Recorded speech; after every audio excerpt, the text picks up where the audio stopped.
मंडळी, अभिनयासोबतच निर्मितीची धुरा सांभाळणारी मराठी अभिनेत्री श्वेता शिंदे हिच्या घरावर मोठा दरोडा पडल्याची माहिती मिळते। या घटनेच्या वेळी घरात कोणी नसल्यामुळे अभिनेत्री श्वेता शिंदेचं कुटुंब सुखरूप आहे। या प्रकरणी अभिनेत्री श्वेता शिंदे हिने FIR दाखल करत आता पोलीस लवकरच चोरांना शोधून काढतील असा विश्वास तिने व्यक्त केलाय। अभिनेत्री श्वेता शिंदे ही आपल्या कुटुंबासोबत साताऱ्यातील पीरवाडी येथे राहते। यात साताऱ्याच्या घरात 3 जूनला चोरांनी मोठा दरोडा टाकला, पण यावेळी घरात कोणीही नव्हतं। अभिनेत्री श्वेता देखील तिच्या कामानिमित्त मुंबईमध्ये होती, त्यामुळे चोरांनी ही वेळ साधत तिच्या घरात घुसले। त्यांनी कपाटातले दागिने आणि पैशांची चोरी केली। या प्रकरणामुळे अभिनेत्री श्वेता शिंदेच्या घराच्या आजूबाजूला खळबळ माजली आहे आणि या प्रकरणी आता सातारा पोलिसांचा तपासही सुरू झालाय।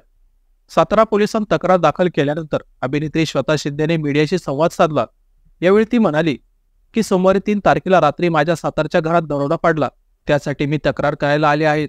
10 तोळे सोनं आणि काही पैसे चोरीला गेले आहेत, पण एकूण किती मालमत्ता चोरीला गेली हे माहीत नाही। आईच्या जेवढं लक्षात आहे तेवढं तिने सांगितलंय। नशीब चोरी झाली त्यावेळी ती घरात नव्हती, त्यामुळे तिला कुठलीही दुखापत झाली नाही। आता मी पोलीस अधिकाऱ्यांना भेटले, इथली पोलीस यंत्रणा सशक्त आहेत, त्यामुळे या प्रकरणातील गुन्हेगार लवकरच पकडले जातील अशी माझी सकारात्मक भावना आहे, असं अभिनेत्री श्वेता शिंदे हिने मीडियाशी संवाद साधताना म्हटलंय। मंडळी, अभिनेत्री श्वेता शिंदे हिला तुम्ही अनेक मराठी मालिकांमध्ये आणि चित्रपटांमध्ये बघितले असाल। सध्या ती अभिनयासोबतच अनेक मालिकांची निर्मिती सुद्धा करते। तिची निर्मिती असलेली झी मराठीवरील अप्पी कलेक्टर या मालिकेला देखील प्रेक्षकांचा खूप चांगला प्रतिसाद मिळतोय। लवकरच श्वेता शिंदेची निर्मिती असलेली नवीन मालिका लाखात एक आमचा दादा ही झी मराठीवरती सुरू होणार आहे। या मालिकेत अभिनेता नितीश चव्हाण आणि अभिनेत्री दिशा परदेशी हे प्रमुख भूमिकेत झळकणार आहेत।